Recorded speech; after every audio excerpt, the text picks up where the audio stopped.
আচ্ছা, ঝগড়া না করে চুপ থেকে দূরে থাকলে কি সম্পর্ক ভালো থাকে বা থাকা উচিত? তুমি এমন একটা মানুষকে প্রশ্ন করছো যে এই জিনিসটা শিখছে তার 40 বছর বয়স হওয়ার পর।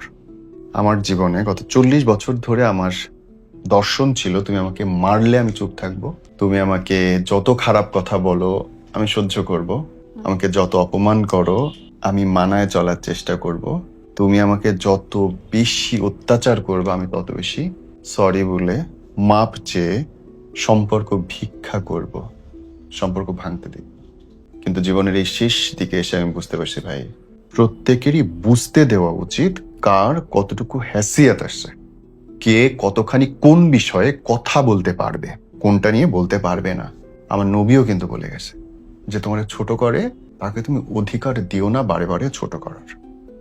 নিজের মাথা শুধুমাত্র আল্লাহ পাকের সামনে নত করবা সেজদায়, এছাড়া কোনোদিন কারো সামনে খারাপ ভাবে অনধিকার চর্চা যারা করতে আসে, ছোট করতে আসে, যারা অপমান করতে আসে, যারা প্রত্যেকের উচিত জবাব দিবা তাৎক্ষণিক, পারলে 10 গুণ দিবা।